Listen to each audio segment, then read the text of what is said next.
What's up, homies? Logan Crowell here, founder of Helping Our Music Evolve, also known as Home, Nashville's premier music hub. If you've tuned in for previous episodes of the Homie podcast, you'll know that we feature music industry thought leaders, and most of them have been on the business or technology sides of the industry. This is the first episode where we're bringing in someone from the creative side. So I'm personally very excited about that because I'm also a music creator and I've dedicated so much of my life to helping music creators thrive. So it brings me great pleasure to welcome Taylor Bickett to the podcast. Taylor is a home member and she's an incredibly talented artist, songwriter, and performer who's amassed a huge following through TikTok and Spotify. In this episode, she's going to talk about how her first viral video happened before she'd even released a song, and how fairly quickly after that, she's amassed over 30 million streams on Spotify. So it's very valuable information for anybody who wants to grow their music career by leveraging social media and streaming platforms. And be sure to stick around at the end of the episode because we're going to feature an acoustic version of her hit song Quarter Life Crisis that was filmed and recorded right here at the Helping Our Music Evolve studios in Nashville. We know you're going to love this episode, and if you do, be sure to share it with a homie. Thanks. You're listening to Helping Our Music Industry Evolve, aka the Homie Podcast, where we bridge the gap between the traditional music industry and the new creator economy. I'm your host, Logan Crowell, serial entrepreneur and marketing nerd on a mission to empower music creators. Join me on this journey so that you don't get left behind in the new paradigm, and I'll show you why there's never been a better time to be in the music business. And now, let's dive in. Taylor Bickett, it's just been so cool to watch you grow since you became a member, and just things have been popping off for you in a big way.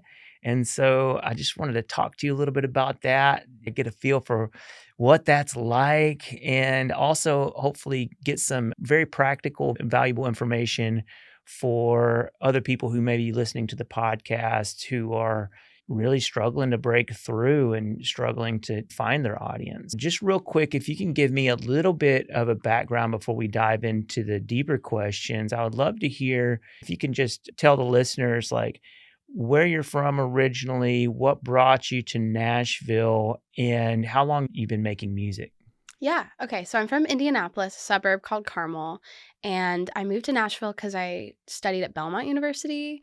And so I was there from 2017 to 2021, and that's when I graduated. And then I've been back and forth. I did spend a little bit in London, but I've been back. So I say I've been here for 6 years, but I really feel like I've gotten like the Nashville experience way more since I graduated college. Like I think it's easy to stay in the bubble of your college. But especially at Belmont. There's 100%. a huge bubble. Yeah. And so, yeah, that's what brought me here. And it's funny because I'd always say, yeah, I really started songwriting in college. And then I was looking back at like old photos and videos, and I've been like writing little songs forever. I just didn't consider myself a songwriter. And so when I applied to Belmont, I went in as a voice major because I think in hindsight, I would have loved to audition for like the songwriting program or something. But I was like, I'm a singer. And I was like really into musical theater as a kid too. And then when I came to college, I got more confident in my songwriting ability and like really started doing that. And then I've been releasing music now for almost 3 years. My first single was January 2021. So we're coming on 3 years. Yeah, if my math. Yeah. Wow. You've come quite a long way in 3 years. It's just so cool to see. I work with hundreds of different creators that are trying to put all the pieces together, and you see really quickly that it's not talent that is the deciding factor. So yeah, very rarely. Yeah. And I'm sure that in Nashville and being at Belmont, it's just you're swimming in talent. Mm-hmm. And so I'm always working to unpack the principles or the things that people can be doing to actually turn it into a business, translate your passion into a profitable business. And it seems like you're very well on your way to doing that. And kudos to you. Obviously, there's still a lot of like a long road ahead because one of the other common things that I warn artists of is this sort of, it's like the one-hit wonder dynamic that happens to a lot of people too, where they'll have one big pop or one big thing that happens, and they'll get this false sense of security that, "Oh, I'm just gonna keep going up and up." But because they're not able to either put the team together or manage all of the things they have to do to build that momentum, a lot of times it drops out. And I think a lot of it has to do too with the additional pressure to follow up a success, For sure. right? And so when you're getting that squeeze, you're getting that pressure, it can be a lot more challenging to just get into your free, like, artistic inspiration. You're like, "Okay, what did I do to make that work that time? How can Mhm. I jump off that?" So, I would love to hear, going back to your initial moment that you started feeling like you were getting some traction. To my knowledge, that was through TikTok, Mhm. and I would love to hear about what got you on the TikTok game. When did you start? How much were you, like, how many hours a day you spending to make it Mhm. all work? Do you feel like there's let's start there, and then Sure. I'll Yeah, so I got on TikTok, started posting on TikTok in March of 2020. Like pretty much so as soon as we got sent home from Belmont because of COVID was when I was like, "All right, I should try this." We got sent home during our spring break basically. They were like, "Don't come back." And so I was on spring break with my friends, which obviously got cut short because the world started Mhm. shutting down. But they were like, "Taylor, you should post songs on TikTok. People have been using it more. It's really cool. I think you'd blow up on there." And I'm like, "Oh my God, TikTok is like what my little cousins use. Like, Right. that's for kids. I'm not going to do that." And then, yeah, I got really bored in quarantine. And I was like, why not? So I started posting covers and like all these like singing challenges, like super extra, like riffs. Oh, recreating this Beyonce riff or something like that. And so it was very singing based at first. And I started having some success with a couple covers that started doing really well. But really, what took it to the next level was I started posting originals. And I think like the second original I posted ended up being my first single. And that blew Nice. up. And it's funny because I've still never to this day had a video with that many views. Okay. And that was April 2020. Wow. And so, That's, like, right after you started. yeah, I guess like a month or so And after, how many views did that video get? I think it's 3 or 4 million, something like Wow. that, which is just, yeah, so many It's people. wild. And then 2 Without a days, song out. I know. And so then I knew I wanted to be an artist, but I was so not there yet. I was like, I just sing and I write little songs. And then all of a sudden, yeah, millions of people are like, where's the music? And I'm like, oh my gosh. So it was like such a learning curve to figure everything out, find like the right producers and start Yeah. recording. It's a lot of pressure, I think, when you post a song before it's come out and then people have expectations of how they want it to sound and what they want it to be. And as an artist, you want to stay true to like your vision of the song, but then it's just natural for us to want to make other people happy and to Mhm. cater to people in some extent. So, yeah, that song. And then actually 2 days later, another video went viral of a song that ended up being like my third single. So then it was just like craziness at that point. And I had never had that much attention on me in my life. I'd never had any sort of like internet success before that. But it was definitely exciting to get to have some sort of audience before I started releasing music. And then yeah, I started releasing music and just was figuring things out as I went along. I look back at myself at that time and I'm like, I did not know at all what I was doing, but but it worked out and here we are. But then yeah, last year, yeah, yeah, over a year ago now, which is crazy how fast it's gone. But my song Quarter Life Crisis started blowing up. And that was really like where TikTok took me to a level that I had never expected before. I'd like never would have expected that song to do what it did. Mm. And that was all TikTok for the most part, just like the trend that took off with it. And yeah, very grateful to the platform and the people on it because in so many ways that's been mainly driving how people are finding my music, which has upsides and downsides to it. Mhm. It's great, but it's also I think a lot of artists feel a lot of pressure about TikTok, and even artists who are signed to like the biggest labels in the world are just as stressed as I am about making TikToks, which is crazy. And there's a lot of like burden on the artist to push the marketing, Mhm. and it's like how do you do that and be creative and write. I just saw a TikTok the other day and I can't remember who made it, but they were like, an artist can't just go and live in the woods for 3 months and write an album anymore because they won't be posting TikToks. And so it's just things are shifting a lot. And I think there are upsides and downsides for sure. Yeah.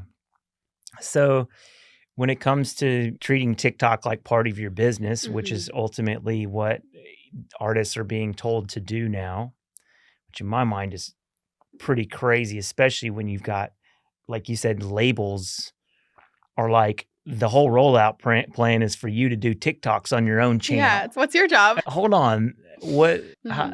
Yeah, it's pretty crazy. But anyway, that point aside, if you're treating it like a job, what kind of time commitment are you putting into that every week?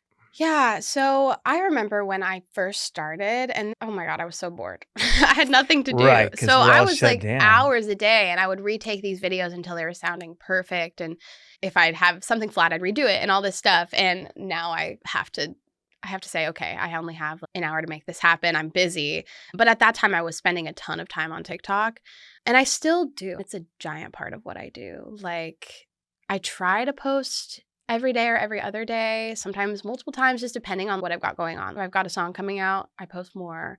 And then it's like varying your content to like posting some covers or some stuff that shows your personality, not just posting, here's my song over and over again. Because Right. people, just trying to make it interesting. Not just being super one-dimensional. But I mean, I feel like I probably spend at least an hour a day making content, whether I'm like editing content that I already created or I'm like filming stuff. That's not too bad. I thought it was going to be more like a 3 to 5 hour a day kind of thing. I think certain days it is more on that side, but I've gotten like really fast at it now just because I am really busy and trying to make everything work. I've had to be like, okay, this is how long it's going to take me to do the content. I've gotten really fast at the editing, but I think there are definitely some days where I'm spending upwards of 3 hours for sure. If you were going to give some advice to artists out there who want to leverage TikTok, want to use that to grow their career, are there any sort of specifics you can give to them other than just being consistent and putting in the time and doing it? Yeah, I think there are really small, simple things that people don't think about that matter in social media. And I've just learned that through the past couple years. And I always tell my friends who are starting out, I'm like, trim your videos. Don't have that. They call it like the millennial pause where you're like, okay. And then you start talking and no, cut that out because people's attention spans are 0. So I'm like, keep it like to the point, and lighting helps a lot. Having good lighting, like things, it's so subliminal in our brains. Like we don't realize that we like a video more because it's aesthetically pleasing or because it's easier to see, and there are always exceptions. But I feel like I always tell people to, trim out the pauses at the beginning and the end, have good lighting. And I always say, put the lyrics on the screen. I'm like an extremely visual person, and I know a lot of people are. And I sometimes will scroll on TikTok without the sound on. I don't know if I'm just like bored or I'm supposed to be paying attention to something and I'm not. And if I've got TikTok going, I've had this happen where someone will post a song and I can tell it's a song because they're playing their guitar and I can't hear it, but the lyrics intrigue me. I'll sometimes save it and go back and listen to it later if I can't listen. Nice. And it bothers me when a song doesn't have that. Even on like Spotify, I love when they have the lyrics because I just like to read it. And those are just little things that I think help more than people realize. But then other than that, the biggest thing, is being consistent, and you just literally never know what's going to pop off. And a lot of times it's the thing you didn't expect to do well. But I would say I've also learned throughout my time creating content is that these social media apps just want to keep you on the app as long as possible. That's right. So the longer you can get someone to stay watching your video, or if you can get them to share it with a friend, because that's all they want. They want more people watching for more time. Watch time and shares are more valuable than likes and comments on TikTok, which is really interesting. I'm not the authority on this, but this is what I've read on the internet and what I have seen to be true. And so I know a lot of artists do things like, oh, wait till what happens on the last line or something, just to get people engaged, which you have to be careful of going into the full-on clickbaity side of Yeah. things. Like, you really have to toe that line and still try to be authentic. And I think it can be transparent if you're just like really trying to sell, which is hard because we are, but Mm-hmm. you still need to come off as a genuine person who's just excited about your music and wants to share it. People don't want to feel manipulated, even though a lot of social media is manipulating people to Yes, buy it things is. or watch things. So just thinking about how to get people to watch your videos for longer, or what it's going to take for them to take the extra click to your profile. But yeah, I've had the most luck with just me playing a song acoustic in my room. I think it feels like down to earth maybe, but everyone's different. Some people are like, that never works for me. Only the videos in my car work. So I feel like you have to figure out. It's a lot of trial and error, social media in general. And you're putting up all of your unreleased stuff too, right? Like as soon as you think something's like, how do you make that judgment call when you're writing something? You're like, Hmm. okay, this isn't finished, but I'm going to go ahead and put it out there. I used to do that all the time. And it was great for growing my platform, but it puts a lot of pressure on the song because if people like it, but you don't like the way you finished it or you don't think you want to put it out, then you're like, oh, I really love this song, but people didn't react to it as much. And so you have to toe the line because I think sometimes the song that maybe didn't blow up the first time you posted it could do amazing things down the road, or people will discover it later. Right. And it's like you want to save your material sometimes. If I post something as soon as I write it and I know I'm not going to release it for at least like a couple months, then people will forget about it. So Mm-hmm. I definitely I haven't in a while just because, yeah, I think it's stressful to know that, oh, I'm trying to promote this song that just came out. So I don't want to post another song because then people are going to want that. Mm-hmm. Um, so I haven't actually posted something new in a while, but I just released an EP. So now I'm getting ready to release new music. And yeah, I like throwing up a couple unreleased snippets. And if something were to take off, one of my songs on my EP took off really unexpectedly. And so I put it in as it was like a super short song. It's like a minute and 45 or a minute and 50 seconds because that's just like what felt right to me. But Cool. I wanted to honor the million people who liked it on TikTok. So I think it's a balance. I don't post every single thing I write, but it's also fun to share the process. Mm-hmm. You talked about how traditionally in social media, it is a lot of more advertising based, more giving people a sort of clear call to action. That's what we're trained in the marketing world is, hey, tell people what to do. When you're doing these TikToks, is there any call to action? Are you going, hey, go stream me on Spotify? Or is it just, hey, it's out. I hope you Mhm. listen to it kind of thing. And because it's not so salesy or pushy, maybe that translates better. Yeah, that's a hard one because I'm sure everyone sees it's always pre-save my song, Mhm, which I obviously do because I want mhm, people to pre-save my song. But I feel like in general, just posting the song and if people like it, they'll find it. I'll say the song is out, but the video is less about, hey, go do this, and more about like, how can this relate to you? mhm, And then someone sees a song, they're like, wow, I relate to those lyrics. And then they're going to take the time to look at your caption that says it's out, or they're going to comment, is this out? Even if it says in mm. the caption, often they still come. But I don't, it's like there's like a subtlety to your calls to action because, yeah, I think the first step is getting people to relate or engage with the actual content and the art of it. And then Mhm. they're gonna want it. Makes Yeah. sense. No, that's a good answer. It's like you're focusing more on serving them with the Yeah. exact thing that you're putting out to a level that they're just gonna take it upon themselves to go into your profile and click through to whatever it is that you're doing. So, let's talk about the quarter life crisis thing because that was like a whole phenomenon that Hmm. popped off. I got to hear that song before it came out Yeah. because we were, doing some different pitch events here in front of the Prescription Songs crew and Universal Music and a whole bunch of other creatives, and it did feel like when they played the song in the room, like, everybody was like, "Yeah, that's an amazing song," and it was supposed to be coming out, like that week or the following. It was coming out like really Mhm. soon. And I personally didn't check back in on, hey, how's her release going? Until I was texting you that day.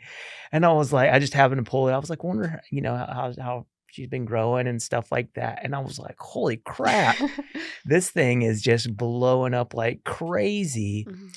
So I'm curious, what were the pieces you had told me already? So I'll just tell the audience that you, at that point in time, you'd never spent $1 on advertising, right? Mm-mm. Never. It's purely organic. Yeah.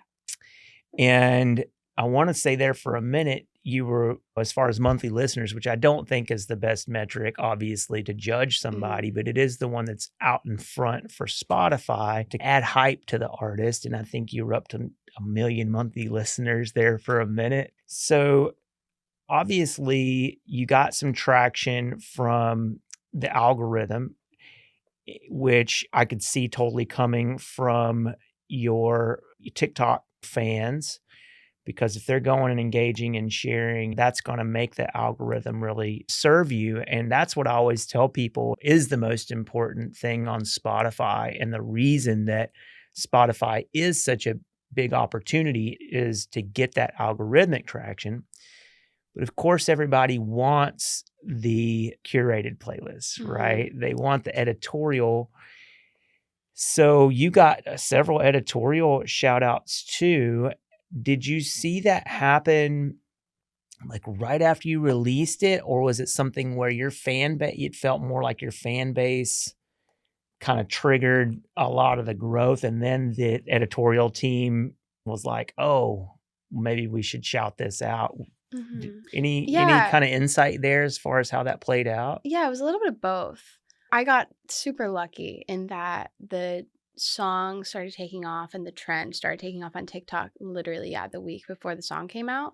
So The week before. Yeah, like that week basically. So I had been posting about it for months and people were liking it. It was doing better than the singles I'd released previously. I knew that it was more wanted than others maybe, but I didn't realize the extent to which it was going to happen. And then I posted a video with a specific clip, and then people started posting themselves at 16 and then themselves at 28 and or them now. Did you prompt them to do that? So I had the idea. I was like, I want to make a video about this, and I couldn't figure out exactly how to format it. And then I posted a video with the sound, but it was just being like, oh, these lyrics. And then I looked at the sound, and there were like a couple people who had started posting pictures of them at 16 and then them now. And I was like, okay, this is clearly something someone wants to do. So I went and I made it like a format. I was like, post yourself at 16, then post yourself now. And I had the lyrics come on the screen. And then that video like blew up, and then people started doing it like crazy. Wow. Yeah, just a wild amount of creates on the video. So it was kind of a whole army out there working for you at that like point. I got lucky in that people had the idea themselves, but then I pushed it to actually take off. And some big content creators who I just followed and liked just started doing it of their own volition. Wow. And Drew Barrymore did it, which is so crazy. I remember I was like in LA and I was on the phone with my mom, and I suddenly just like gasped, and she was like, what's going on? What's going on? And I was like, Drew Barrymore just did my trend. Like, what? Because like that's someone a mom knows. She was like, no way. Like, she's not going to know who these random influencers are, but she knows. She knew who Drew Barrymore was. So and then the song came out like that week. So people immediately went and streamed it. So it was doing miles better than anything I'd ever released was doing. But I'm trying to remember, there was like an uptick in Spotify where I think the algorithm caught it, that people were going crazy, because one day it got 400,000 streams in one day. Whoa. And it was like the Spotify radio, like bam. And after that, it was like crazy. And I think it did get some editorial playlists right away. But then it got on like the viral 50, and then it was on like big on the internet. And then Spotify kept adding it to other like smaller playlists. And it's still on quite a few of those, which is cool. I definitely had more support from Spotify than any other platform on that song. Wow. That's really cool.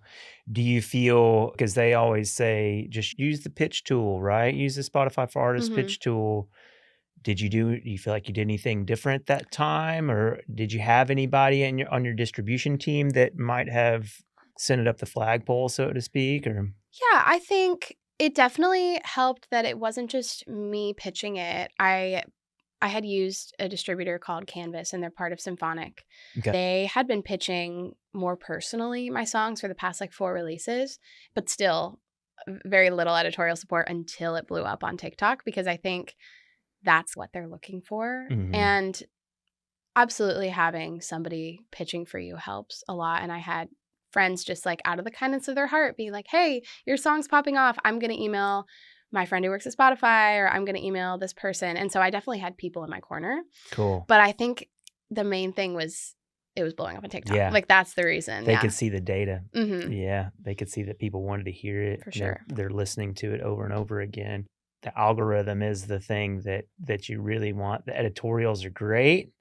They can certainly add fuel to the fire, but the algorithm is still out there churning for Mm-hmm. you. It's over 25 million streams, or is it Yeah, it more just now? hit It's like 26 million on 23. Spotify the other day. So maybe by the time this comes out, it'll be at 30 or 40, who knows? But that's so amazing. It's a marketing engine that just keeps running. Mm-hmm. As long as people really are engaging and listening to it. When you have that many people who want to listen to your song over and over again, that is some really great affirmation. You've touched those people on a deep level, that your writing is really resonating, that the production was done well. Since that's all happened now, how has it changed your approach to songwriting and producing at all? Or are you just still trying to tap into the kind of pure artistic Mm-hmm. inspiration side of things? Um, I don't think it's changed my approach. I am very happy that of any of my songs blew up because it was a solo, right? And so I wrote it all by myself, and I I am Yeah, it's trying to do pretty more of rare that that since right, that especially in pop and everything. yeah. So I'm trying to keep true to that because that's just been like my roots. Most of my songs before that I had written by myself, and I love co-writing too, but I want to make sure I do both. Mhm. And so I think it can be challenging sometimes to carve out time for yourself, especially when you start getting busy and you're like book session and you're like, oh my gosh, I haven't just written for me in so long. Yep. So I definitely am trying to do that. And I think, yeah, the affirmation of that song blowing up, being like, okay, yeah, you can write songs by yourself. But then there's also no problem with bringing in a song you couldn't finish or you need a new opinion on sometimes. And sometimes songs just start from scratch in the room Mhm. with other people too. But yeah, I think I've definitely started co-writing more since then. Really, like 2022 and 2023, I did a lot more co-writing than I ever had, which is great, and I love collaborating. Mhm. But yeah, finding that balance. Yeah. I personally always encourage people to be collaborating as much as possible, especially if they're living in a city like Nashville where there's so many insanely talented people to collaborate with because of the network effect, because everybody's tied together. And I'm sure they told you this at Belmont, but they were like, hey, look next to you. It's these people that you're going to collaborate with, and y'all are all going to start to come up together. And I've seen that happen most of the time, actually, whenever I see somebody really getting traction, it's through a lot of collaborations. And the vast majority of time that I see somebody's song pop off to the level that yours has, there's multiple writers on it. But it's really cool because it just goes to show you that there's no rule there as much as it is just good practice to leverage your community and leverage the creative people around you. But if you're finding something different just by yourself in your room or whatever that doesn't always come out when you're collaborating, then like you said, you should absolutely be scheduling time for that and making sure that you just give yourself that space, because it's a totally different thing when you're in a Mm-hmm. co-write, especially when you're in a co-write with like really professional people. There's a pace because Mm-hmm. like at the end of the 4 hours, y'all better have something done Mm-hmm. because somebody's got to turn it into their publisher, and the producer needs to know when the next session is to finish it up or whatever. And when you're writing by yourself, you don't have any of that. You can just sit Mm-hmm. there and Which is good and bad. yeah, exactly. Yeah. It's a two-edged sword. So that's so cool to hear that you were able to channel that on your own, and it's just really neat to get that success story of, hey, this it's just something that came to me writing on my own, and I had to muddle through finding the producer and putting all the pieces together. You just don't hear that very often. Yeah, I think it's a very personal song. Like, it's very internal and reflective. So it Mm-hmm. feels like it just makes sense that it was all me writing it. But then the producer, Cleve Wilson, who's awesome, and he's done some other stuff for me. I found him through friends who have worked with him, and he did such a great job. And I love what he did with the production of Mm-hmm. it. And even though I just wrote it acoustic, and I've got an acoustic version, and I did a live acoustic version just recently here, I think the production added a lot to it. And yeah, it's cool to collaborate with people in that way because I'm not a producer yet. Right. I'm learning stuff, but Good. yeah, I it's always great. encourage people to Mhm. just embrace it. The tools are going to keep getting easier and easier. If you looked 20 years ago trying to get into music production, you needed $1 million studio, Mhm. and it was just so intense to learn everything. And now the programs are getting so much better that it really is within everybody's reach to create and produce music if they want to. And it's such an important piece of the puzzle. I'm not saying you should be a producer, but you should probably at least understand what's going on and understand that, oh, wow, this is actually not as hard as I thought it was going to be to at least put together my demos or Mhm. bring something into a write that's Yeah. fleshed out a little bit or Yeah. produced up. Even understanding just the basic things helps me when I'm in a room with a producer because I can be like, oh, like that needs de-esser, like my S's are like crazy. Or I like am slowly, and just as I work with more producers and I'm learning like Logic myself, I like figure out what things need. Yeah. And it makes it easier for me. And then I think it influences my songwriting process as well. Because the more I learn about production, the more I envision production when I'm writing. So Hmm. yeah. So let's kind of transition from looking at, okay, how did you get your initial traction to going, okay, what's happened since then? I'm sure you had people reaching out to you. How did you navigate that? What's your thinking there? Yeah, it was a lot, and it was incredible and super exciting that so many like people in the industry were suddenly paying attention to me. That was awesome. But yeah, it was definitely a lot to navigate. And I met with tons of labels. And I really just felt there's more I can tap into independently. And it's easier and easier to be independent. And like we were saying earlier, like TikTok is such a main marketing driver for most people. And so it's like if I feel like there's more I can do without signing, to then eventually the goal would be to be able to sign when I've built more up by myself, and then you have more leverage to get a better deal and that kind of thing. Hmm. So it didn't feel right for me to sign with a label, but I definitely had to figure out what am I doing next, and I had this plan to do this EP, which just came out in November. Yeah. We're stoked that you chose to record that Yeah, over here. yeah, and that Or was the so live great. EP part of it anyway. Yeah, the live I just love playing things live, and it feels Yeah. like people really interact with that. Like the recorded stuff is great, but just the more authentic, I feel like my audience especially just loves that. And so it was so great to get to do a live version of it. Um and yeah, looking forward, I definitely want to make sure I'm finding ways to capture the way I write it is a lot of times like the way I play it on my guitar or whatever. But there was a lot of learning in the past year, and I had anticipated and I had hoped to release music sooner after the song came out than I was able to for a myriad of reasons, and just the industry being more complicated and constantly the hurry up and wait Yeah. and all of the just And things especially that if you go get into it. more decision makers into the Mhm. flow. Yeah, and it's like, yeah, you don't realize, and me, my brain is thinking about music 25/7, and then a lot of people in the industry, it's 9 to 5, they're checked Yep. out.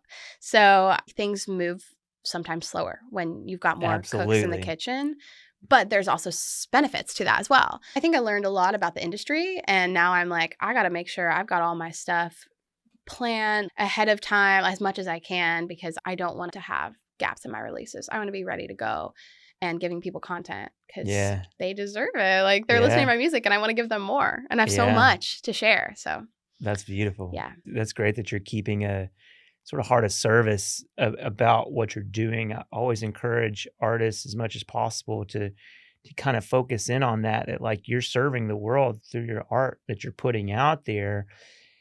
And it seems like so many artists feel when they're pushing their music out to the world, like it's a self-serving thing. Listen to me, watch Mhm. me, stream me, and it's all about me. And I know I've heard it from literally 80, 90% of creators, I think, struggle with that. I don't like promoting myself like that. Yeah. And so always pushing them to shift their mindset. It's okay, who are you actually serving with your music?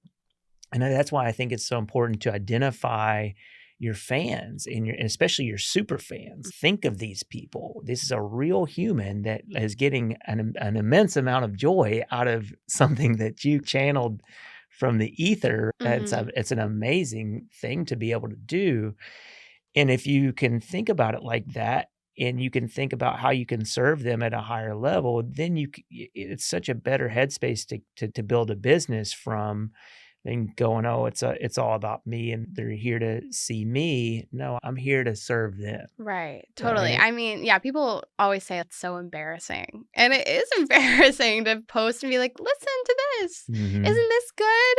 And Like needing the right. validation. And it's like you have to you want to be confident in your art and think what you're doing is good, but you don't want you don't want to come off like, wow, I'm so amazing, just give me attention, because Hmm. that's not why I make music, is for attention. Everyone loves attention a little bit, but it's yeah, I'm doing it because it impacts people. And yeah, like the super fans, there are certain people who comment on every single one of my posts, and Hmm. they're first to share the song when it comes out and everything, and I know who they are, and I feel like I feel like I'm doing it for them. Like every time I see them comment, I'm like, "Oh, like they're back. They like Yeah. me still. They like what I'm putting out." And yeah, a lot of the time when I'm making content and when I'm releasing stuff, I'm excited for them to hear it, cuz yeah, I have a love for them. Another artist that we work with, I encouraged her because she was really trapped by this getting out of her head about promoting her stuff online. I was like, look, find just your core, who are just at least a few people that are actually your fans. Figure out how you can take it to a different level of relating with them or communicating with them. And she actually, I didn't tell her to do this, but she took my advice and went and basically put a call to action out there for people to provide their phone numbers. And now she has a group text going Yeah. with, I think last time she told me it was like 50 or 60 of her Mhm. super fans that are on this massive group text. And she's now able to like give them heads up if she's got a post that she needs them to go engage with. Mhm. And they do it. They are posting their own videos singing along with her music. And now she's got them to where they delivered an entire music video that I don't know if she's released it yet or if she's about to release it, but is nothing but her fans for the whole video, just Mhm. singing and acting goofy and all that kind of stuff. And it's crazy how that little transition, her engagement's gone way up and she's now out of her head completely about making content, and you can see it in the post, you can read it in the captions that she's just solely focused on serving her fans, Mhm. figuring out who they are, bringing them closer into her world. And it's really magical when that happens because we all want millions of fans or whatever. And I think coming from that era of big, huge stars, we think that's really the only outcome worth seeking is I'm just this massive star or something like that. But it's insane the amount of power you can get with a few hundred like hardcore fans that can turn into a business for you. So have you done anything like that with your super fans yet? Do you have a special group or something anywhere else that you're taking them in putting those people? Yeah, I would love to start a group chat, and I've been thinking about that recently because I've got thousands of people's phone numbers and emails Okay, in great. my You're at least getting the I data. use yeah, right Good. now I use Laylo, and so Okay. I'm able to send them, "Hey, I've got a song coming out. Hey, I've got a A little video," blast. which is great and super helpful, but they can write back, but the way it is, it's really hard for me to reply, and then I don't exactly know who I'm talking to. And so I'm looking for a way to be able to have a group chat, and I'm exploring like Discord and those sort Yeah. of things because I want to be able to communicate with them, but I also want them to be able to communicate with each other. Mm-hmm. Because, oh my gosh, I have a friend who met her best friend because they were both Taylor Swift fan accounts. Like, Wow. it's making those connections with each other is like just as valuable. Yeah. Exactly. That's what I always talk about, and why I'm so big on community is that you don't understand the value that unlocks from the person-to-person connections, where it doesn't end up having to be only Taylor Bickett providing value down to her fans. All of a sudden, they can start providing value to each other. Mhm. And it's just amazing to hear those stories. And we hear them all the time here at home, where it's like, oh, I don't even think I told you, but I met this person there and we started doing this and this thing is happening. And it's just crazy, those peer connections and the value that can unlock. And that's something that is valuable that you're not having to do, essentially. Like you brought them together, and now they're serving each other, supporting each other in different ways. So that's really cool. As you do that, I know Telegram's another good place to do that Oh, okay, I too. haven't It heard of that. might be a little better than Discord. In Okay. my opinion, when we launched a Discord community during the pandemic, the feedback I kept getting from people was just like, it's too techy. I don't really Yeah. know, especially if you have more than a handful of channels. Mhm. It's built for the gaming world. Right. So you're Yeah, it's a getting little super complicated. Yeah. nerdy people who are on that app all the time. So Telegram seems to be a good one for any listeners out there, Yeah, I'll for have to look it up. you, that it's really easy. Give them a link basically to join your Telegram, and then they're just chatting. Like it goes Okay. straight into it's really cool. It's very simple, so there's not a lot you can do on there, but just getting people talking and stuff, it seems to be a pretty good option. I'm curious, what do you do to put the business together? How are you thinking about that? One thing I did see is that you have a tour coming up with Ron Pope. So that's really cool. Is that going to be your biggest tour so far? Your biggest sort of live opportunities? Yeah, it's pretty much my first tour. Okay. I have opened for a couple artists on select tour dates. My friend Andy Mitchell, I opened for her on 3 of her tour dates last year, and I've done like some local support in Nashville, but I haven't actually gone on a full tour yet. And so Yeah. this is my first one. I'm so excited. Ron's awesome, and A Drop in the Ocean was the first song I learned on guitar. And my Oh, mom wow. recently just found, and I have to post it. My mom found a video of me singing it, and I must have been like 12. And I'm like playing, the guitar's massive on me, and I'm like dropping whatever. That's gonna be like a great piece of content Right. for It's so to blurry, but promote I'm the gonna post it. yeah, to Yeah. promote the tour. Yeah. That's really cool. So that was just when he reached out to me. He just reached out because he liked my songwriting, and I was starstruck. I was like, oh my gosh, like your song, it was one of the first things I had learned and everything like that. And then we wrote a song together, and we just like really hit it off and became friends. And then, yeah, he asked me to go on tour, which was such a dream. And I'm so excited. 17 cities I'm playing in. And so never done that many cities before. Mhm. And I've got family around the country who's able to come, which is going to be so fun. And Are you going full yeah, band, or are you nope, going just solo? me and my guitar. Okay, not even an accompanist. No, Wow, which good I for love you. playing that way. It's one of my favorite like ways to play live because you can change up the arrangement as you're feeling it in the moment or tell stories, and it just is like really flexible and intimate. And I think a lot of my songs really lend themselves to acoustic Yes, because I put a big emphasis on the words and the the storytelling. So intimacy. yeah, like the more stripped it is, like the more intimate and real it is, especially in smaller like club venues. I love a full band, but Mhm. like the drums and everything sometimes can distract Oh, yeah, from the songs.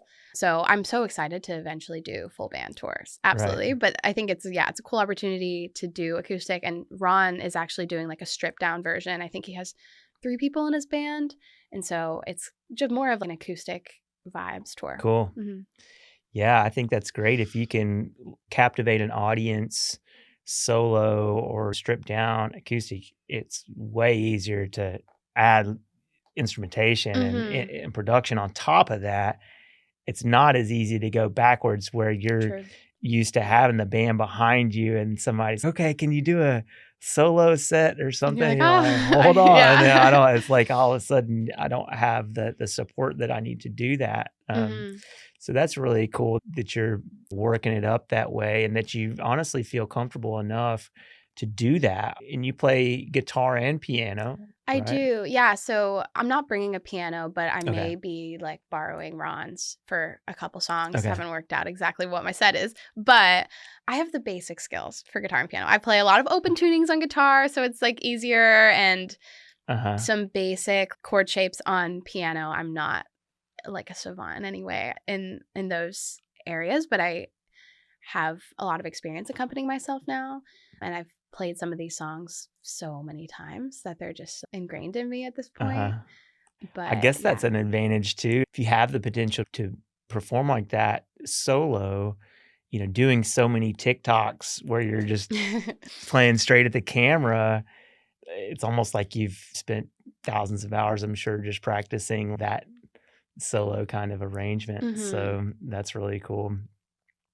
When I saw you play at Live on the Green, you had this little passionate group in front that was singing your songs and Mhm. stuff already. I was like, wow, that's cool. Have you noticed since, because that was long before the quarter life crisis thing came out, and you've played at least a few shows since then, I'm assuming, right? Mhm. Has that translated into more people showing up at your shows? What's the most number of people you've played to at this point? That's a good question. I actually haven't done any sort of headline stuff since that song came out, but I've opened for some people, and when I was on tour with Andy, in April, I had it's funny, it wasn't probably the biggest crowd, but it was, like, the most engaged crowd in Minneapolis, weirdly, of all places, Cool. and there were people screaming the lyrics. I brought a girl on stage to sing the lyrics with me because she was like, Wow. "Can I please come sing Quarter Life Crisis with you?" Which is so cool, and they were, like, chanting before I came out, and I was like, "What's going And you on?" had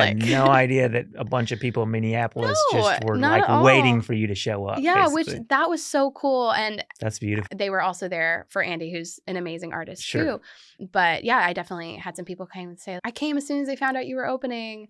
But it is hard to know exactly like what your draw is or which Uh-huh. cities are going to be big for you, which I think is why I'm so excited for this tour to find out, yeah, who's coming for me and which cities are bigger. I think that'll help me plan when I hopefully, soon do like a headline run, Mhm. at least a couple cities, like pinpointing the biggest ones. Cause it's not always your biggest streaming cities are going to be your biggest live I cities. know. That's So what's right so now, tricky to yeah, connect the dots there. right now, my biggest streaming cities are all international. It's like Okay. London and then 3 in Australia. Mhm. And so I'm like, it might be a while till I Ton get of over huge there. music fans in Australia.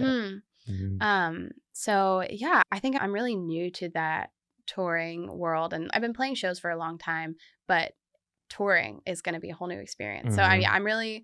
I'm interested. I think I'm going to take this as like a big learning experience, finding out what my draw is, or I guess, or what I can do to improve it, or the demographics that come and all that kind of thing. There's a lot to learn.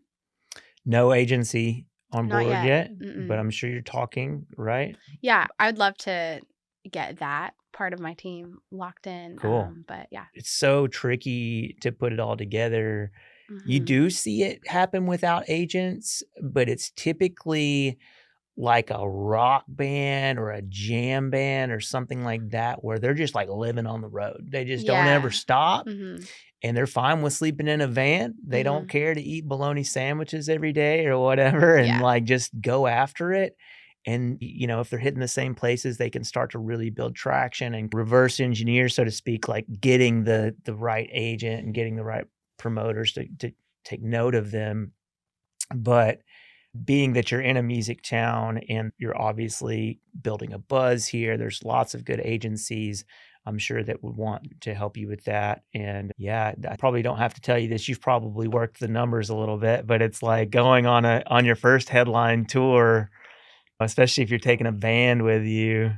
That's no small chunk of change Mm-mm. that you have to figure out. And that's one of the main reasons why artists are still looking for record deals. They want to get that tour support budget. Totally. Yeah.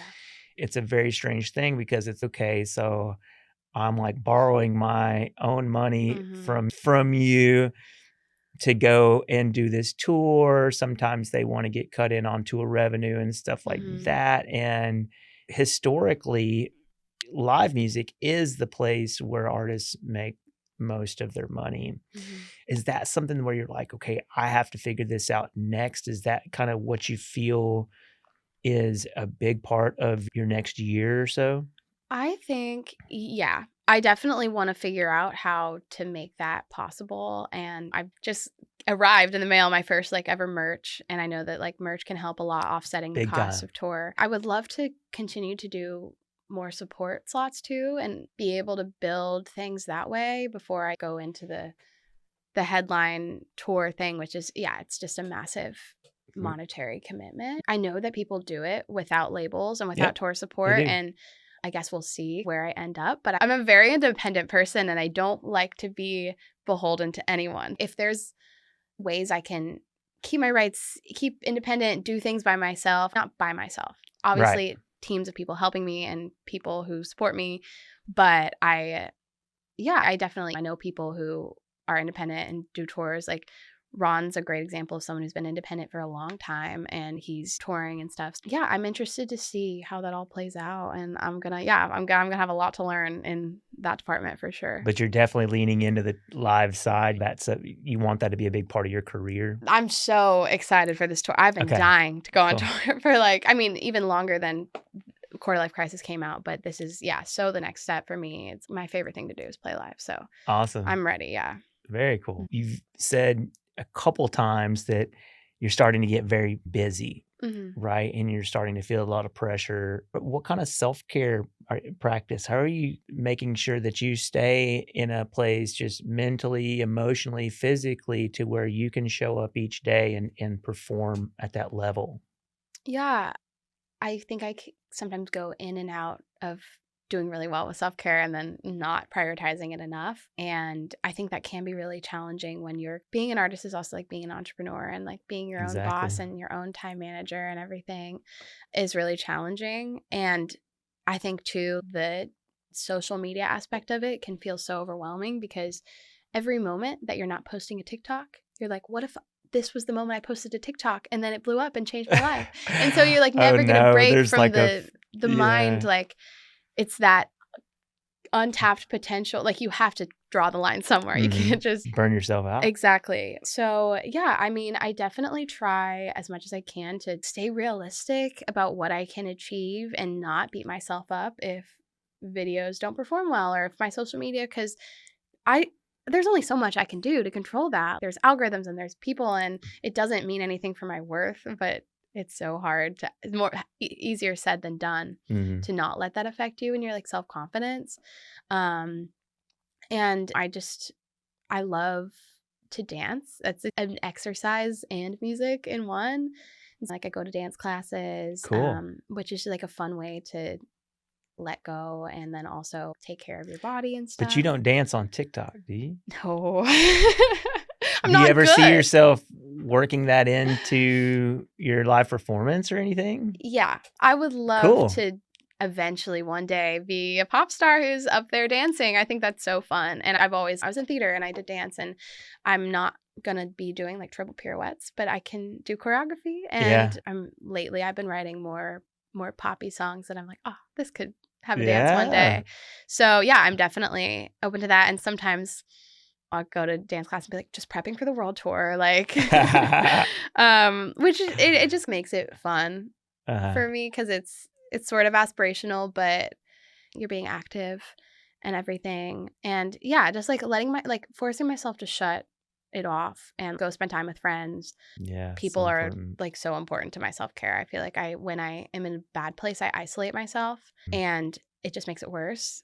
And so like actively making myself lean on the people I love and spend time Mhm. with people, get out of my head, have fun, go do things is really helpful for me. That's awesome. Good for you. Definitely lean into the relationships, the people Mhm. that care most about you. That's beautiful. Is there anything else you wanna share or anything that we maybe didn't cover that would be good information for the listeners? I think I just want to because I'm sure a lot of people listening are wanting to do something in the music industry in some capacity. And I just want people to know that the social media game is only one part of it, and not to focus your entire world on it, as important as it is. And just, think of it as a tool and not the end of the world. Like, it's just one marketing tool out of so many. And focusing like on the art most of all, which is, again, easier said than done. But remembering like why you started doing music, or like we said earlier, like what can we give to people? Like, how are we serving others with our art? It's not all about us, because I always feel better about my creations when it's not, this reflects on me as a person. It's actually, no, this is something I'm sharing with people.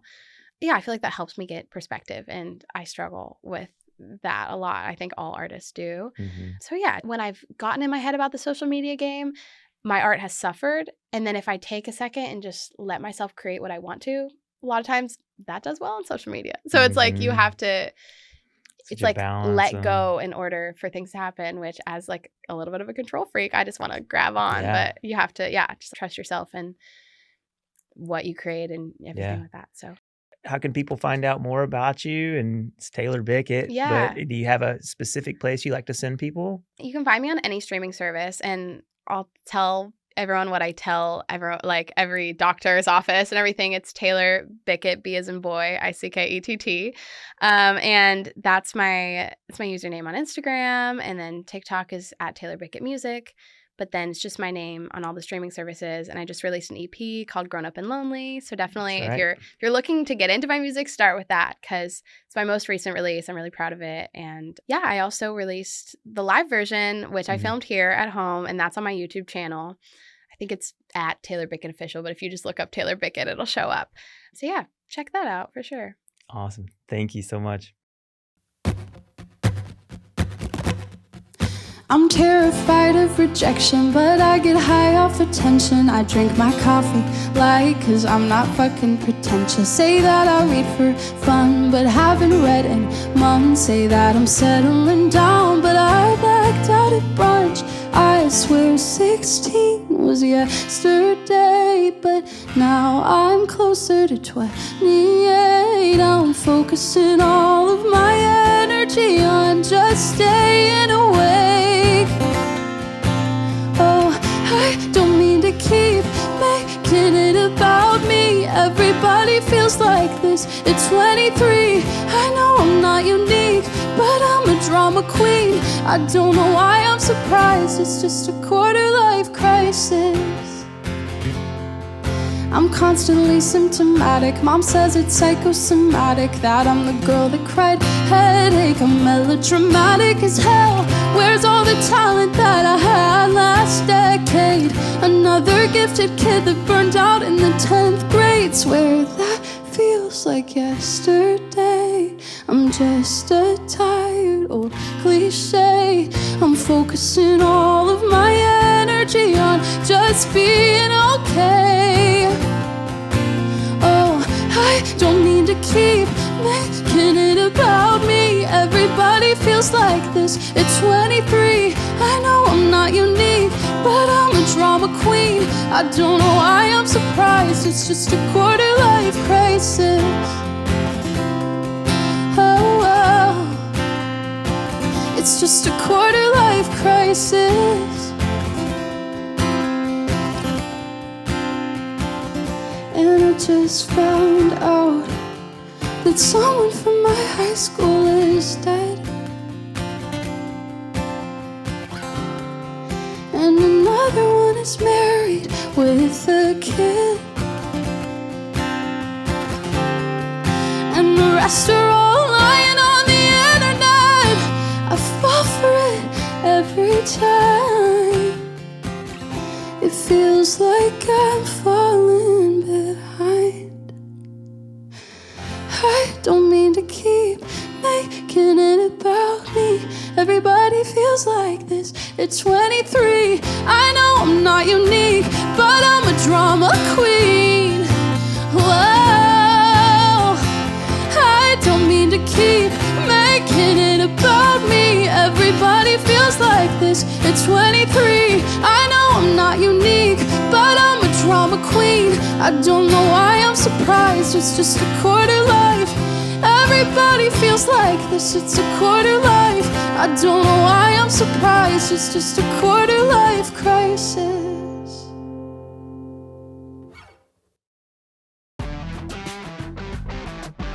Thanks for listening to Helping Our Music Industry Evolve. If you enjoyed this episode, don't forget to share it with a homie. And be sure to subscribe for new episodes at homie.show. If you want to develop a winning strategy for the modern music industry, then head over to homie.news and join my weekly newsletter. And if you're looking for a supportive community where you can get plugged in with top music industry creators and executives, become a home member at homeformusic.org. Until next time, peace.